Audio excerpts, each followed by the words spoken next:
तो इस वक्त की बड़ी खबर आ रही है एयर कंडीशनर को लेकर। एसी को लेकर सरकार बड़ी तैयारी में है। एसी पर नए नियम बनाए जाएंगे, इसे लेकर बड़ा ऐलान किया गया है भारत सरकार की ओर से। मनोहर लाल खट्टर ने एसी को लेकर बड़ा बयान दिया है। केंद्रीय ऊर्जा मंत्री हैं मनोहर लाल खट्टर। उन्होंने कहा है कि भारत में एसी के लिए अब न्यूनतम और अधिकतम टेम्परेचर तय किया जाएगा। साथ ही उन्होंने नए नियम बनाने की बात कही है। उन्होंने कहा है कि नए नियम के तहत एयर कंडीशनर को 20 डिग्री सेल्सियस से कम ठंडा और 28 डिग्री सेल्सियस से ज्यादा गर्म नहीं किया जा सकेगा। साथ ही जो बड़ी बात कही गई है, ये नियम घरों और दफ्तरों पर भी लागू किए जाएंगे। साथ ही कार में जो एसी होता है उसके लिए भी नए नियम बनाए जाएंगे। तो ये बड़ा बयान मनोहर लाल खट्टर का। हालांकि बड़ा सवाल कि आखिर ऐसा किया क्यों जा रहा है, तो इसके पीछे की जो बड़ी वजह बताई जा रही है उसे बताया जा रहा है कि इसका मकसद ये है कि अनावश्यक जो बिजली की खपत होती है उसे कैसे कम किया जाए। तो आपको बता दें, उत्तर भारत समेत देश के कई राज्यों में भीषण गर्मी पड़ रही है।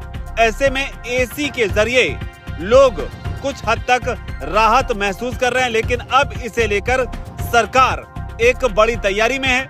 आपको बता दें, देश भर में करीब 10 करोड़ लोग एयर कंडीशनर का इस्तेमाल करते हैं।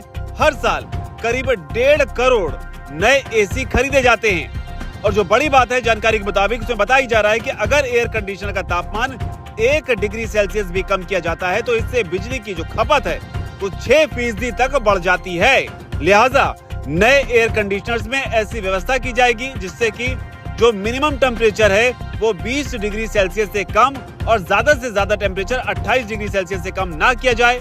तो अभी जो एसी आते हैं उसमें जो व्यवस्था है उसमें कम से कम टेम्परेचर अपने एसी का आप 16 डिग्री सेल्सियस तक अभी कर सकते हैं, जबकि ज्यादा से ज्यादा टेम्परेचर की अगर बात करें तो 30 डिग्री तक करने की सुविधा दी जाती है। लेकिन अब सरकार इसे बदलने का प्लान बना रही है। इसी कड़ी में बड़ा बयान मनोहर लाल खट्टर की ओर से। क्या कुछ कहा है उन्होंने, आप खुद सुनिए। जहां तक एयर कंडीशंस की स्टैंडर्डाइजेशन, टेम्परेचर स्टैंडर्डाइजेशन, ये भी एक नया प्रयोग, नया एक प्रावधान ये किया जा रहा है। इसको बहुत जल्दी लागू करने जा रहे हैं।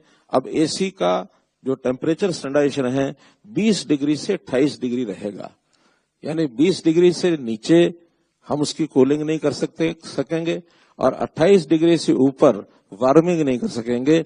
इस प्रकार का एक पहली बार इस प्रयोग को किया जा रहा है। बहुत से देश ऐसे हैं, अभी बहुत से जो लोग बताते हैं कि जापान में ये 26-27 डिग्री के आसपास स्टैंडर्डाइज किया हुआ है और इटली बता रहे थे 23 डिग्री इटली में किया हुआ है।